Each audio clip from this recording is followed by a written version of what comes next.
Et de retour aux élections législatives du deuxième jour de la deuxième phase des élections, notre envoyé spécial Jihan Nabil en ligne depuis le quartier de l'Asmarat où se trouve le bureau de vote de l'Asmarat. Bonsoir Jihan. Bonsoir Mohamed, bonsoir. Je me trouve à El Asmarat, comme tu viens de le dire. Oui. La province d'El Asmarat se trouve dans la région de Muqattam. Et on peut dire que la région de, plutôt El Asmarat, c'est une nouvelle, des nouvelles habitations qui ont été fondées par le président Abdel Fattah el-Sisi pour développer les bidonvilles. Alors, les habitants des bidonvilles ont été transférés vers la région d'El Asmarat.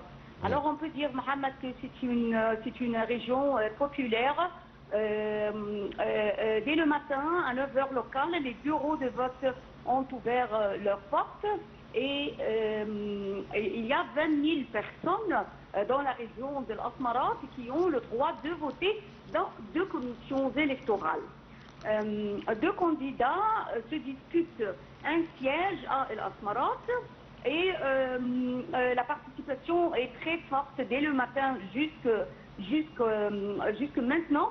Et nous sommes en train de voir ensemble le deuxième tour de la deuxième phase qui a commencé hier pour les élections de la Chambre des représentants et se poursuit aujourd'hui jusqu'à 21h locales.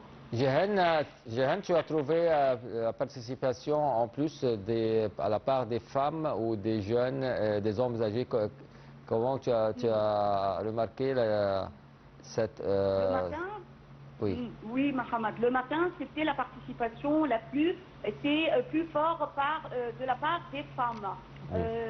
Il y avait bien sûr également des jeunes, un grand nombre de jeunes et des hommes, mais la plupart des participations étaient des femmes. Mais après 15 heures locales, on a trouvé l'appui de la part des hommes.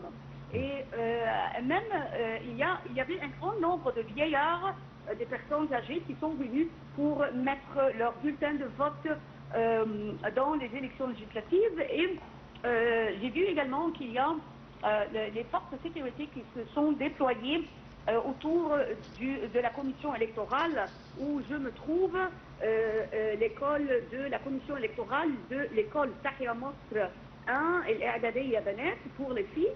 Et il y avait aussi bien sûr une ambulance qui se trouvait à la porte de cette commission électorale. Jihan, je crois que tu as parlé de cette partie qui est l'Asmarat, qui est un quartier qui était un bidonville, une sorte de bidonville avant et était développé dans des projets de l'État pour développer ces régions.